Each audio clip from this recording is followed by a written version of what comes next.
project that they are doing regarding choreography and touch. So,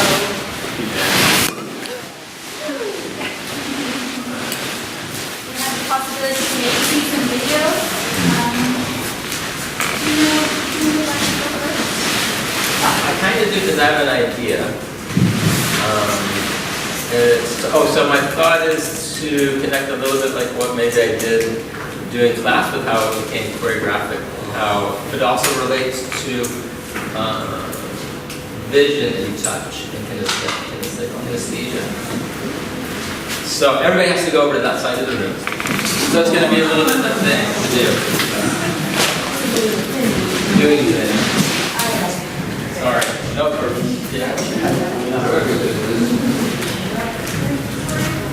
We're going to make a circle.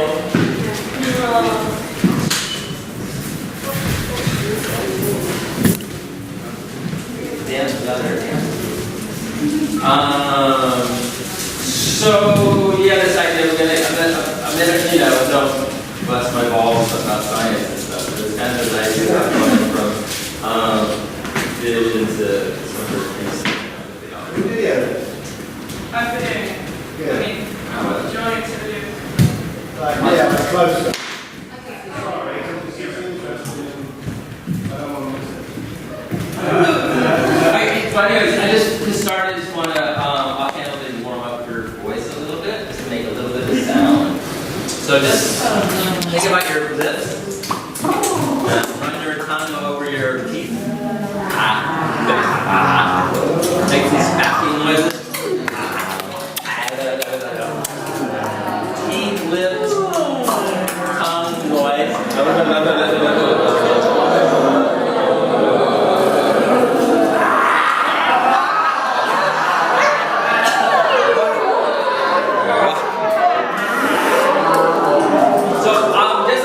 One thing about using voice that I like is I think that it shortcuts the connection from your body to sound rather than the brain is the guy that gets in the way or makes words, right? So sometimes people don't know what sound's going to come out and they're a little bit inhibited. This group, obviously not.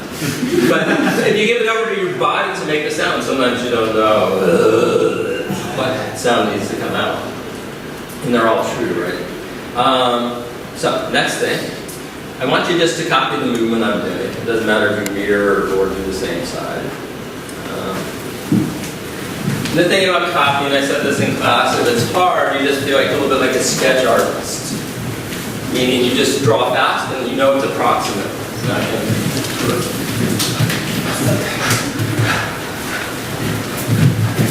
So I'm moving around a little bit, moving my feet in space. And I'm going to keep doing that. And what I want you to do is stand in place and keep doing what I'm doing without moving the feet.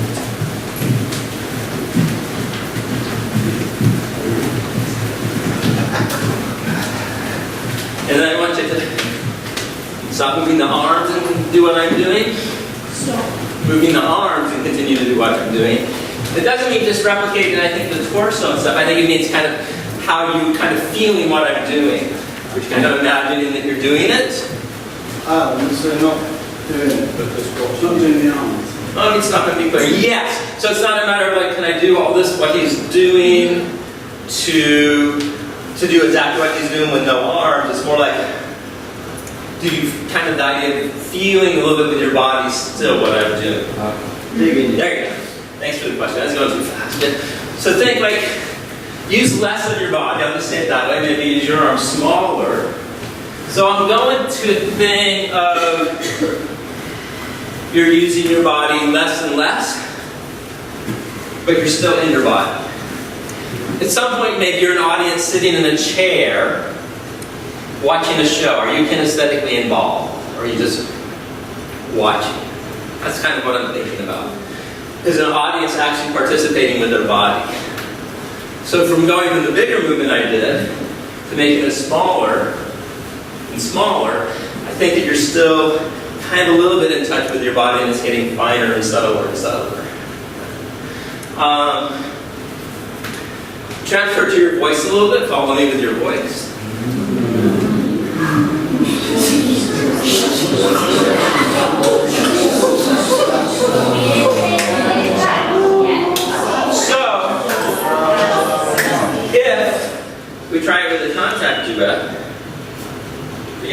start doing a little contact, we want to replicate the same thing.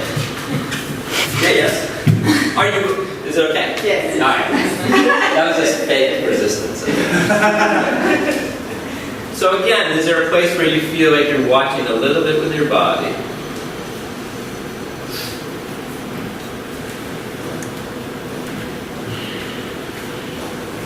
Do you feel the little falls, or do you feel like the way the arms come up to help the adjustment a little bit?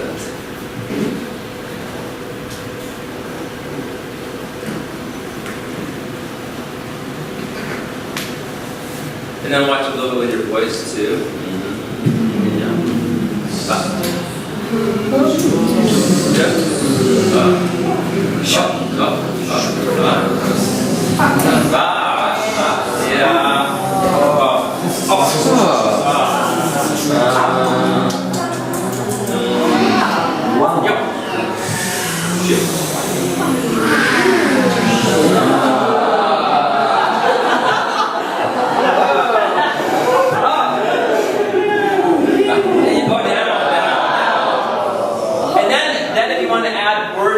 See, like down, down, down, I just said, or falling, rolling.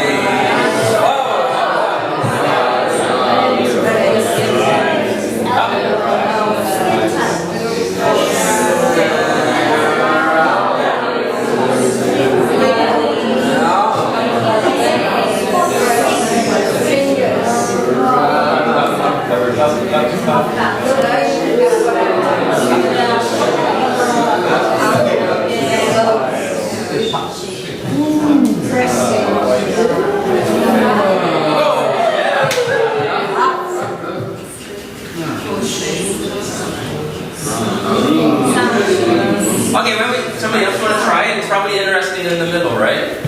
Yes. Do other people want to feel that love? I just want to be joining the whole time. Well, not one. Anybody willing to join in with Richard?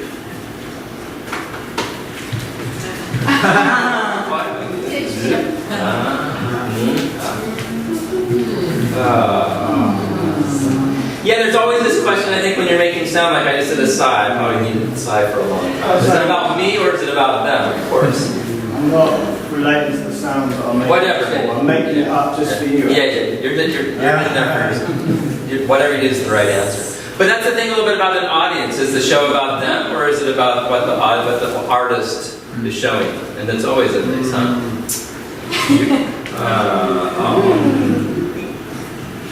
Pressing, falling, pushing.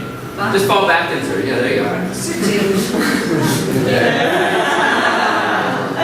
Push, fall, flow down. Let it go down, spin around. Come on up. Jump. Yeah. Oh. Up we go. So I also want to say that for me, when I'm watching contact, I play a fun game of trying to predict what's happening next. And it takes a certain kinesthetic connection to do that, right? But it makes me feel really alive. Like when I do this at the jam, I have to inhibit myself from yelling out loud. Whoa, yeah, I'm going to take a cheer. Whoa, yeah. Wow. You weren't expecting that one, were you? What they call it, yeah. Whoa, nice. Jump. Up. So that sense of feeling before it happens. People talked about this, about what they like in performance, surprise, physical logic. So I'm gonna, okay, so I do want to give one fun scientific fact. So I can bring my pen. One of those pens around. Anyways, you know optical illusions. So the same, like if there's a line and I'll do it. Fly on over. I don't think this time, sorry, sir. So if they're like an equal length, and one's got this thing going, and one's got that thing going. The reason they work, any scientists know why?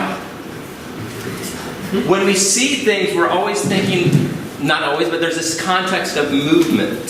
So one scientific study they did is they show people in flashing, that's supposed to be a square, a flash of several squares in a row, And then they ask them afterwards what they saw. What they say they saw is the next one. Because people are always thinking ahead with their eyes. Yeah. So the eyes are always about seeing ahead. And that's that sense of being, I think this connects with being with the dancer. I'm seeing ahead a little bit. If I throw this to Charlie, actually the last time he saw it was here. And he still managed to catch it. Because his mind computed where it was going to be.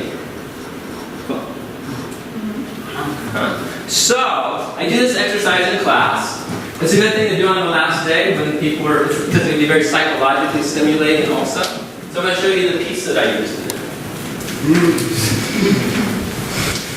Yeah, you are doing that, so you might go too far. I see us getting closer. I wanted to jump up and run up and look at the video that you were showing from up here because I couldn't see it at the back. So, chances are we don't see one closer. Because only the first 20 minutes is this, 20 minutes, 20 seconds is this exercise. This is a piece. Oh, This is a 2-minute excerpt from a piece. I'm going to show you the whole 2-minute excerpt because there's something else to say about it.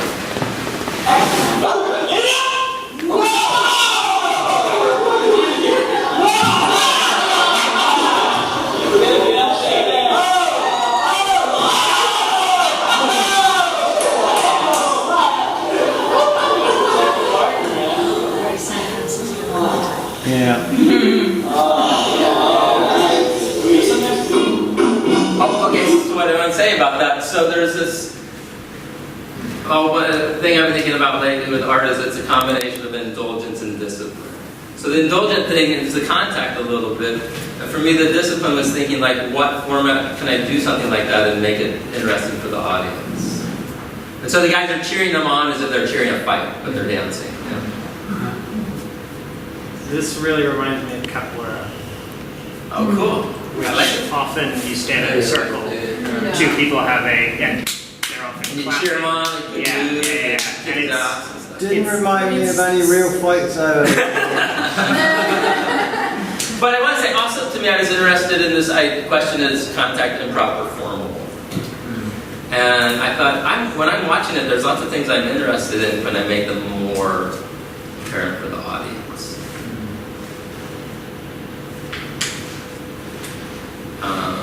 Okay, I just want to show you the rest of this cool. So it goes into choreography. This first move that it just started showing actually did come out of a contact jam. And the jump against the wall you see a little bit later came out of the contact jam. what's the name of the piece? Call of the Wild. You see this? This is what they did.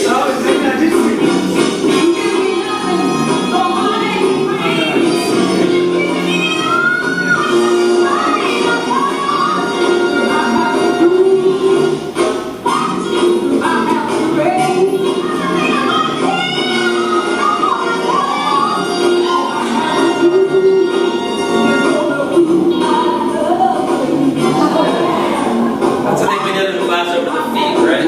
Not just with people in the way.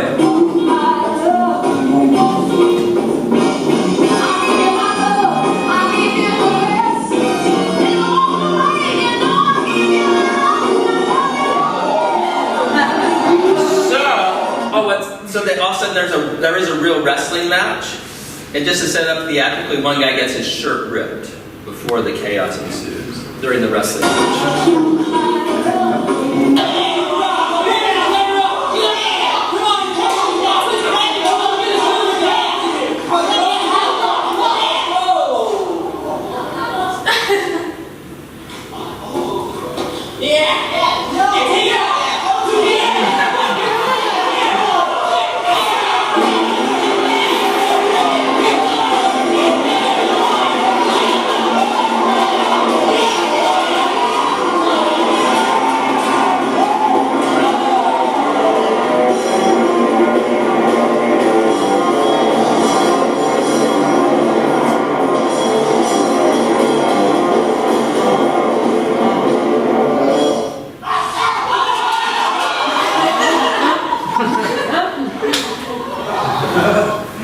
Like a man, man.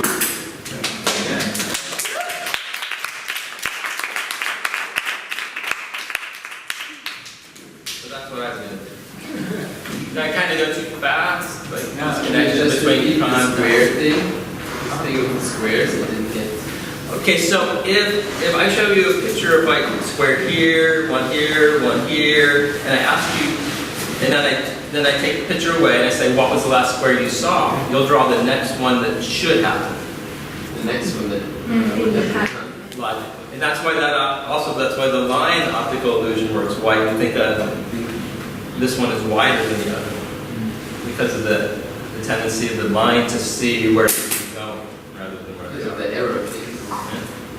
So, I mean, we say that in contact sometimes. The eyes closed work. You can, it's harder to look ahead. When eyes are open, it's easy to think ahead while I'm in. Eleanor Bauer does this score called it's the Future Dance, or the Oracle Dance. Oh, no, sorry. She does Oracle Dance as well, but there's something about moving with a partner and moving to complete their movement. It's one score, and then another is to move with the future that you imagine their movement to take. So maybe that was my interpretation of it, but yeah, you're not just being with what's there, you're being with where you imagine. That speaks to contact a little bit. We're using a lot of factors to predict where this support's going to be.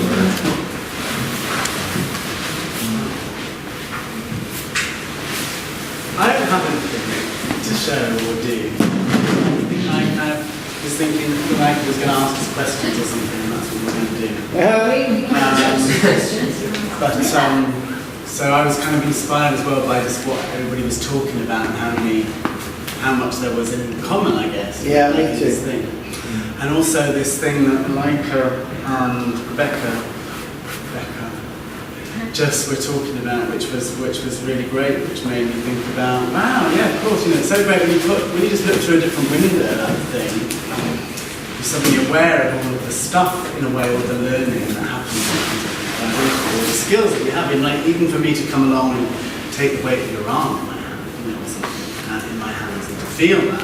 I mean, that seems like, oh yeah, we just do this stuff, but actually, it's that even itself is a kind of radical or profound sort of thing for some people to do, to just do that, to feel it, not to try to, like maybe an osteopath might do this thing like called palpation, is the idea is I'm trying to feel something by the act of touch. But here, for me to feel the weight of your arm, and for you to actually let me have the weight of your arm, or whatever, and just to have the experience of it, it feels like, suddenly that feels like material, like a really useful thing to do, in a kind of medical situation or something, like where that might take you away from, say, for instance, away from just the kind of quantifying quality, to an actual point of experience, and then how might that be useful within that situation? It might instantly be calming just for the situation of like getting blood from something, just having it like first. And one of the things that came to me was that I did a piece at a college with a company, there's like they have these MA programs, where there's a dance company in the university, and this university was Chichester University, and I was making this piece, and I really wanted to kind of take them out of the university context, and we were working with things that were a bit about like kinesthetic empathy and the imagination, and how we sometimes have an image in our minds and then we become that image, or we have the sensation of that image. And we were working a bit with telepathy, so it's nice to hear these things. And telepathy and the idea that I kind of set up this thing that they were almost like some weird society of sort of telepathic, and what's that word, where you kind of make things move with the power of Telekinesis. That kind of, that we were playing with these kinds of ideas that I could actually get you to do shit by looking at you, which we kind of played with a little bit on Friday, but and we went to this, so I looked up, I was trying to find a place where some sort of,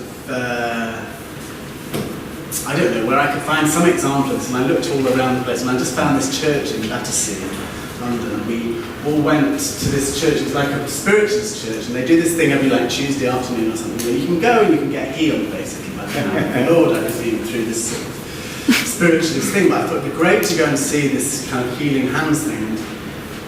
And it was so moving to go into this place where it was clear that people just, my projection was that there was not much touch happening in their lives, and people were coming with very serious things, like cancer and stuff like that. So it was quite, for me there was a kind of questionable aspect to it. It's like, are they really going to be healed by this? But just the act of these ladies, you know, these women in these kind of crimpling trousers and sort of like, in this church where clearly there was no money, these were like real, like, you know, just people who were in this place. There was these great people and they were so welcome and so brilliant. And they would just do this thing, and they would come and somebody would sit down and they would just ask you maybe if you had somewhere that you felt like something was going on, you know, and then they would just come. Was doing earlier. Yeah, well this, but you know, but just coming and placing their hands on somebody. I mean, all these girls that I went from this dance with me, I mean, nearly all of them were in tears. They all tried it, you know, that was the thing, and they just had this experience of just somebody coming and putting their hands on them. And it was just so, you know, you just suddenly go, fucking hell, here we all are. You know? And they're in this world. We're living in a world where actually it's not there. And so this thing that you're doing seems like, oh yeah, of course. I suddenly felt this little leap of something really fantastic when we were talking about that. Made me think, oh yeah, this stuff can have a use, you know. The moving thing in that act could probably be connected to the non-expectation. If I also imagine it's just not done for money, it's just people who offer it. You can just go, it's like pure freedom of like between strangers. There's a touch offered, that's the frame. You don't have to know each other. Oh yeah, for sure. Maybe that. Yeah, sorry. I don't know if you finished that. I thought you were about to go there. I'd love to hear just something about how you see that usefulness or what you explore into performance, whether you're making it for other people, as in that instance, or for yourself. Well, one of the things I've been thinking about recently in sort of performance making, it relates a lot to what you've been just doing actually up here, is that it feels to me like one of the things that often audiences are missing out on in the audience experience is that they haven't been through all these things. So when I go and watch a dance performance, there's so much that I understand about it, and of course I can't put the whole audience through however many years of dance training. But there's something that happens in class that I notice. Well, you know, you give people some piece of information and they have that piece of information to experience in their body. So I've been interested in how you can do that in performances. I've been doing a lot of performing which is about talking and doing. So that in a way I'm letting people in on some of those things. Like, how do you give people enough information that actually, rather than sort of panic and go, what the fuck is this weird shit going on, apart from the people who are in the know? Well, how do they actually get there to it and are able to go, oh no, this isn't just weird shit, this is actually that cool shit, you know, because I can actually participate in this and have I don't feel like I've been, well, Just you don't tend to get like that kind of level of bad language in most academic courses, is it? oh sorry, it's like, everything. I'm not going to make this so. I'm No, not it's brilliant. But, yeah. No, it's interesting what you're saying about like bridging the gap with the audience through words. I know we're doing a conference about touch. So I don't know if it's so like too much of a boundary to cross, but do you think maybe if it's about sharing experience or kind of handing over some of your experience without putting them through years of dance training, maybe it would be a more direct way to transfer experience than talking about it, because it is essentially a body of experience you're trying to share, not an intellectual one. Totally, but and I'm not saying I've been successful. What I'm saying is that actually in our dance training, we don't just turn up in the studio with no words. We turn up in the studio with a whole load of words. That's what we do, and that's how our trainings happen. So I'm really interested in adding, subtracting words and things like this. And I'm not saying that it's a success, but I'm just saying it's the thing that I'm trying out and I'm wondering about, because actually that's what happens. We don't just go into runs, actually most of the time. Yeah, we do when we go into content improvisation, but we all have some kind of level of knowledge. I don't just walk into that space, we don't walk into class. Yeah, maybe in a technique class, but even then there's specific useful words that we're using. So how does this thing that we call language, how can you unleash something from a little bit of it thrown into a space, even if it's, so I'm not, and actually so far I haven't found, I haven't started to go into the audience and necessarily touch them. But yeah, I mean, that's also a possibility. But I'm interested in, why not say stuff in a dance context as well? Because actually I think that there's something to be released in that. Even one word, go, for instance, would be a useful sort of thing, you know. I mean, I think that what you were just doing, you know, there's a level of that. Even the voice coming out sometimes, like, whoa, you know, there's something like that. I'm interested a little bit in this, you know, like if you give a director's score where somebody on stage is directing live, you're also giving the audience this sort of channel in for what's happening. You're letting them in a little bit, you know, what's going on. Even the thing last night with the telephone games, people were probably, it's a kind of vicarious experience. Maybe people are laughing because they think, oh, what if they can imagine if they had to do that or something. I'm also interested, there's also a thing that, because I worked a lot with Lisa Nelson's tuning scores over the years, and I was interested in how she's trying to let the audience in on what's happening, what the people that are on stage are doing, just by giving some really simple calls into a space, like pause, go. We're tuning each other by playing with these calls. So there was something about that. It's like, oh yeah, we're giving clues. The language doesn't. My failure with it so far, I think, has been that the language is too close to what's happening in the movement sometimes. I'm trying to figure out a way to somehow disconnect those things so that the language doesn't sort of put and that somehow the language unlocks something, and it's not so specific that it's just like, that's what it is, I've named it. So that's my puzzle. So I haven't succeeded, I've failed. Yesterday there was an interesting moment in your speaking, Nancy, with Ellie. There was a lot of naming and talking and blah blah blah, and then there were these seconds of like where you choose not to talk, and that would emphasize so much the experience of touch and sharing weight, much more than if it wouldn't have been the words before. That was interesting for me. Yeah, I totally agree. It was a very... You remember?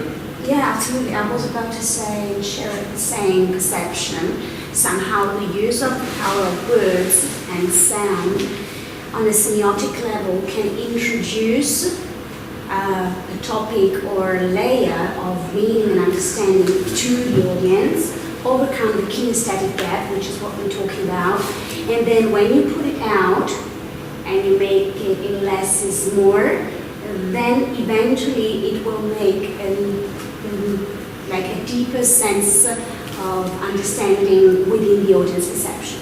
But we also have always to consider culture, background, like the way you see a piece is completely different from other people's perspective.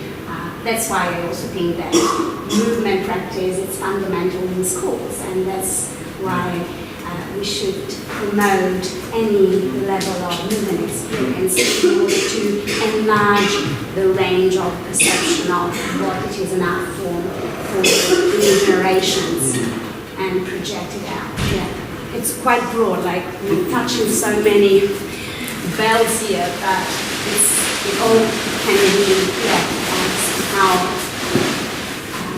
discussed. Yeah. But at the same time, it depends on the degree of readability of the movement. Like when you spoke about the chapel, it reminded me of a performance I had witnessed very recently in Liverpool, on the UK side, with a woman. She had just recovered from chronic, and she was in the middle of a chapel, huge chapel, really dimly lit, and she was just washing hands. That was the invitation of strangers without anything else. And it was just so powerful as an act, because it's something that as a movement one can relate to, I guess, and also all the sensory kinesthetic was there. And I wouldn't be able to see language, but I guess with contemporary dance or forms that are not so easily readable, and there's a degree of large degree of inaccessibility maybe for the wider audience. Like, what is a code? What are they doing?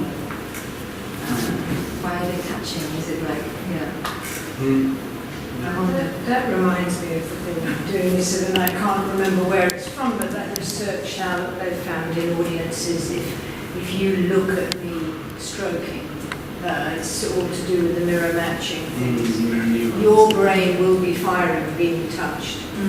So And not touching and yeah, being touched. Yeah. Not touching. Because I could Well, maybe it's a bit of both, actually. Don't quote me on it. It might be a bit of both, but I think, interestingly enough, it's the being touch that gets stronger. More than the touch. That gets stronger response.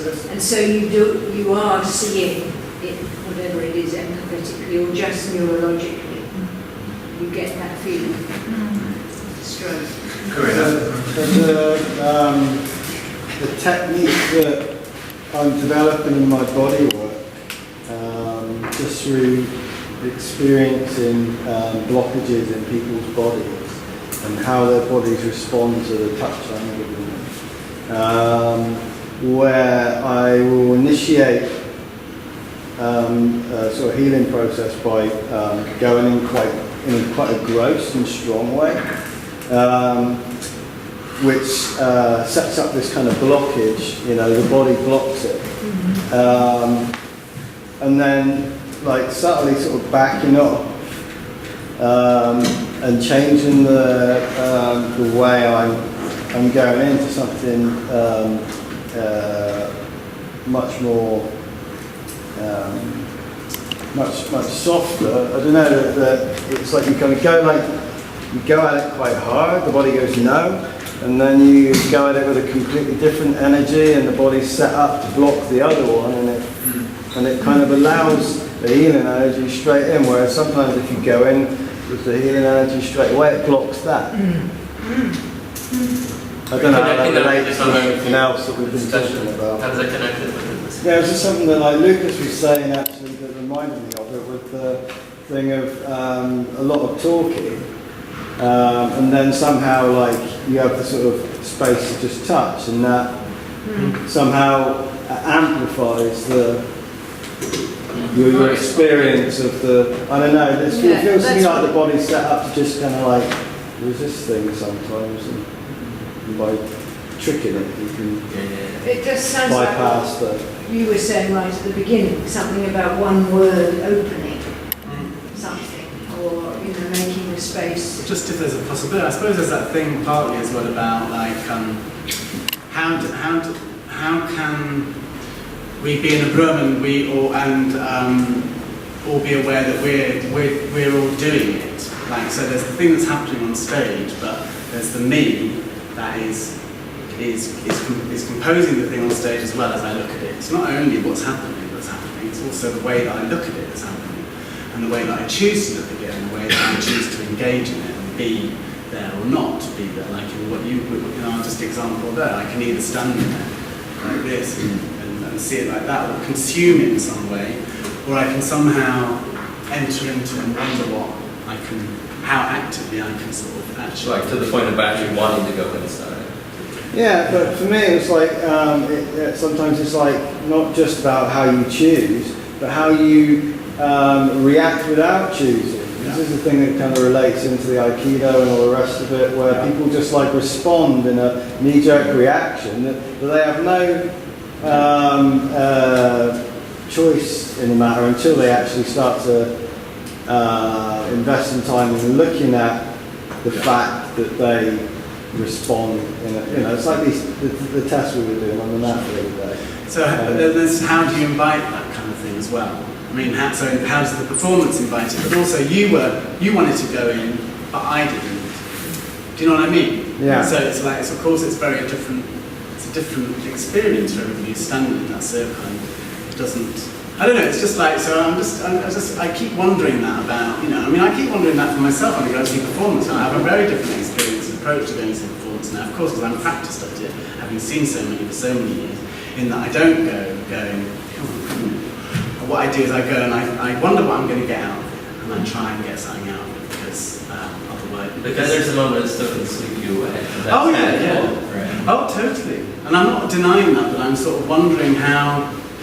it's just the thing about how we've been trained in this society to be consumers, and when we're, to a lot of extent, one tends to go along with it, and then you think if the thing doesn't deliver, you're really angry at the thing, It's like, well, I don't think it's always, I think you have to take responsibility as well, you know, for the engagement in a way. And That's why it's great best to go to performances the way I go to them, expecting an absolute load of rubbish.